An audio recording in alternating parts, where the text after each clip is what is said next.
चर्चा में मुझे मौका देने के लिए। जब इस सदन में राष्ट्रपति जी अपनी अभिभाषण उन्होंने शुरू किया तो हम लोग बड़ी गहरी रुचि से सुनना चाह रहे थे, क्योंकि सरकार की क्या दृष्टिकोण है, क्या सोच है, काफ़ी कुछ उस अभिभाषण के माध्यम से देश के सामने रखा जाता है।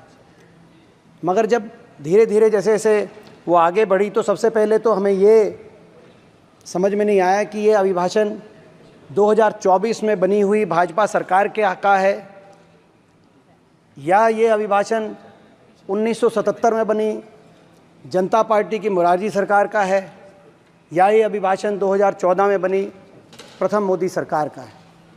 क्योंकि जब इमरजेंसी पे इतना बड़ा उल्लेख इमरजेंसी का किया गया तो उसका क्या संदर्भ है समझने में समय, और उसके बाद इतना लंबा उल्लेख किया गया, ऐसा लगता था कि नहीं इमरजेंसी के बाद इलेक्शन हुआ और जनता पार्टी की सरकार 1977 में बनी, शायद वो अंश वहाँ से लिया गया हो। फिर उसके बाद प्रचंड बहुमत बताया गया, पूर्ण बहुमत बताया गया, और ये बताया गया, बहुत से ऐसे वायदों को दोहराया गया जो 2014 में और 19 में हम सुनते आ रहे हैं। तो हमें लगा शायद 2014 के राष्ट्रपति अभिभाषण के कुछ अंश वहाँ से लिए गए हों। मगर बाद में एहसास हुआ कि शायद मौजूदा सरकार ने किस सन की ये सरकार है, 2024 की है या 1977 की है, 2014 की है, 19 की है, इसको समझने में शायद भूल नहीं करी। उन्होंने इस जनादेश को और जनादेश की भावना को समझने में भूल करी जो पिछले 3-4 दिन से हमने सरकार की कार्यशैली देखी। ये जो जनादेश है, इस जनादेश के माध्यम से देश के लोगों ने, ये बात सही है, हम स्वीकार करते हैं कि संख्या बल सत्तारूढ़ दल को देने का काम किया है, लेकिन ये भी सत्य है कि इस जनादेश ने नैतिक बल देश के विपक्ष को देने का काम किया। एक मजबूत विपक्ष को देश के लोगों ने जन्म देने का काम किया। देश के लोगों ने अपनी वोट से देश के संविधान को बचाने का काम किया, देश के प्रजातंत्र को बचाने का काम किया और देश के प्रजातंत्र में एक संतुलन लाने का काम किया है।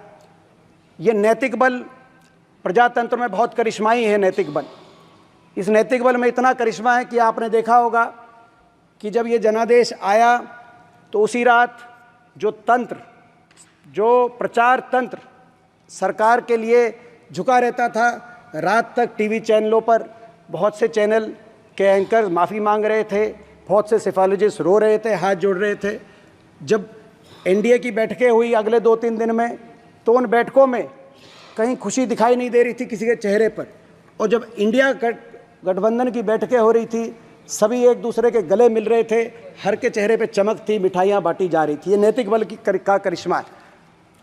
देश के लोगों ने एक मजबूत विपक्ष दिया है और आपके बहुमत को छीनकर आपके अहंकार को भी चोट मारने का काम देश के लोगों ने किया है। जिस तानाशाही और अहंकारी कार्यशैली से आप चल रहे थे, देश के लोगों ने उसको अस्वीकार किया है और बहुमत छीनकर उस अहंकार को तोड़ा। ये वही अहंकार है सर, जिस अहंकार को हमने देखा जब किसान आंदोलन में 3 कृषि कानून देश के इतने बड़े वर्ग के लिए आपने बिना संसद में लाए ऑर्डिनेंस से पास कर दिया, और उसके बाद वो वर्ग उठ खड़ा हुआ। दिल्ली के चारों तरफ 1 साल से ज़्यादा वो किसान वर्ग बैठा रहा। 750 शव इन धरनों से वापस पंजाब, हरियाणा, उत्तर प्रदेश, राजस्थान अपने गाँव में उन किसानों के गए, लेकिन सरकार की तरफ से सहानुभूति के 2 शब्द भी व्यक्त नहीं हुए। ये वो अहंकार का चेहरा था जो देश के लोगों ने देखा, और ये वो चेहरा था कि उस आंदोलन में और उस आंदोलन के दौरान एक जीप के माध्यम से किसान कुचले गए, और जिन मंत्री की, कैबिनेट मंत्री की वो जीप थी, उनको दोबारा से आपने टिकट देने का काम किया। और ये उस अहंकार को तोड़ने का स्वरूप था जो जनादेश हरियाणा, राजस्थान, पंजाब, उत्तर प्रदेश और उस लखीमपुर खीरी में भी भाजपा के उस उम्मीदवार को हराकर इंडिया गठबंधन को जिताने का लोगों ने काम किया, जिनको आपने टिकट दी, जिनके गाड़ी के नीचे किसान कुचले गए। ये अहंकार का स्वरूप, ये वो अहंकार था सर, जो हमने उस अहंकार का एक उदाहरण हमने देखा जब हमारी बेटियां अपने न्याय मांग रही थी।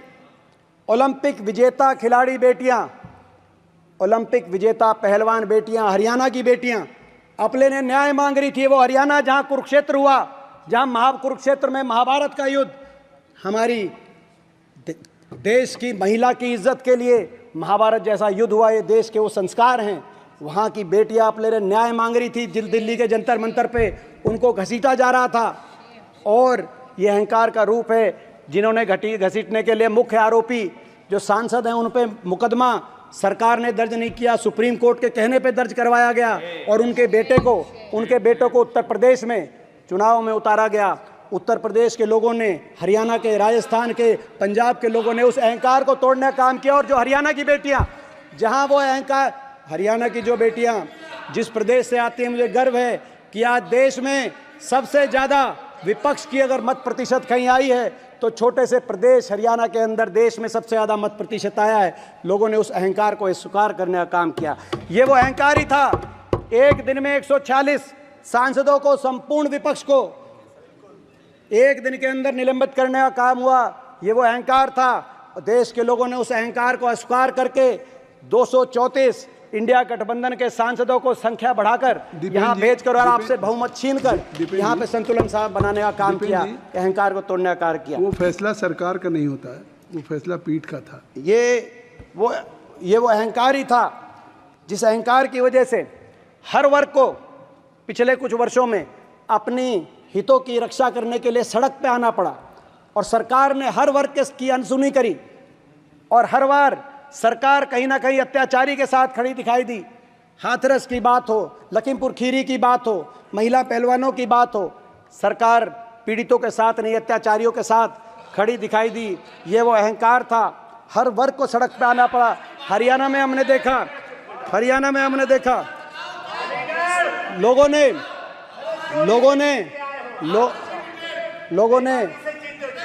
ने अपनी इनकी अहंकार की राजनीति पे को अस्वीकार करने का काम किया सर।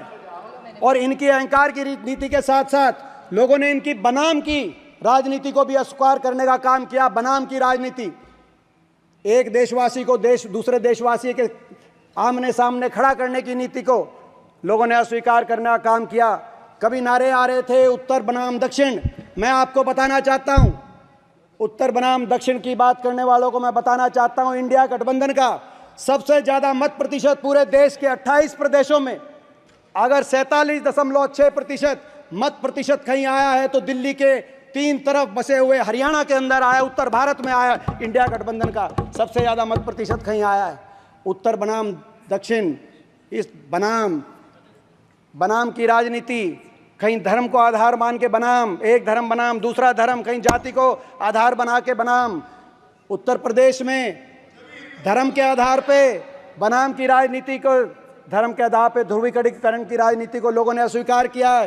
तो हरियाणा में जाति को सहारा बनाकर ध्रुवीकरण करने की राजनीति को अस्वीकार करने का काम लोगों ने किया। हरियाणा एक ऐसा प्रदेश है सर, मैं आपको बताना चाहता हूं कि हमारे 90 विधानसभाएं, 90 के 90 विधानसभाओं में कांग्रेस के मत प्रतिशत में जबरदस्त बढ़ोतरी हुई है और भाजपा के मत प्रतिशत में जबरदस्त गिरावट आई है। चाहे वो विधानसभा क्षेत्र हरियाणा के किसी भौगोलिक क्षेत्र में है या किसी जातीय समीकरण में है। ये दर्शाता है कि बनाम की राजनीति, उत्तर बनाम दक्षिण, एक धर्म बनाम दूसरे धर्म, एक जाति बनाम दूसरी जाति, इस बनाम की राजनीति को लोगों ने अस्वीकार किया है। इस वोट की चोट से लोगों ने अहंकार भी तोड़ा है, बनाम की राजनीति को भी अस्वीकार किया है और लोगों ने संविधान की भी रक्षा करने का काम किया है। संविधान को बचाने का लोगों ने काम किया है। हमने देखा किस तरीके से इनकी सरकार में संविधान पे लगातार बाबा साहब के संविधान पे प्रहार किए जा रहे, संवैधानिक संस्थाओं पर वार किए जा रहे हैं, संविधान पे प्रहार हो रहे हैं, पार्लियामेंट्री डेमोक्रेसी पर किस तरीके से वार और प्रहार किए जा रहे हैं आपने देखा। हमने देखा सर किस तरीके से संविधान के अंतर्गत जिन समाजों के, जिन वर्गों के अपने अधिकार संविधान सुरक्षित करता है, उन वर्गों के अधिकारों पर चोट पहुंचाई जा रही है। हमने देखा सर किस तरीके से सरकारी नौकरियां समाप्त की जा रही हैं, चाहे केंद्र सरकार की बात हो या प्रदेश सरकारों की बात हो। हरियाणा के अंदर 2 लाख सरकारी पद समाप्त कर दिए गए, जो लगाए भी जा रहे हैं वो कौशल निगम के माध्यम से कच्चे लगाए जा रहे हैं, बिना रिजर्वेशन, बिना पेंशन। इस तरीके से केंद्र सरकार में भी सरकारी नौकरी समाप्त करके SC समाज के, OBC समाज के जो अधिकार संविधान के अंदर, जो सरकारी नौकरियों के अंदर अधिकार है, उनको बैकडोर से छीनने का काम ये सरकार कर रही थी सर। और संविधान को आगे भी और कुचलने के नारे दिए जा रहे थे, उन नारों को भी लोगों ने अस्वीकार किया। बहुमत आपसे छीनकर आप 400 पार का नारा दे रहे थे, बाबा साहब के संविधान को खंडित करने की बातें कर रहे थे, आपसे बहुमत छीनकर अल्पमत की आपकी सरकार बनवा के संविधान को बचाने का काम किया। इसीलिए जय संविधान, और इसीलिए जब जय संविधान यहाँ पे बोला गया, और ये मैं भी बताना चाहता हूँ मैं क्यों खड़ा हुआ उस समय, क्योंकि इस संविधान से, बाबा साहब के संविधान से मेरा भावनात्मक भी एक संबंध है।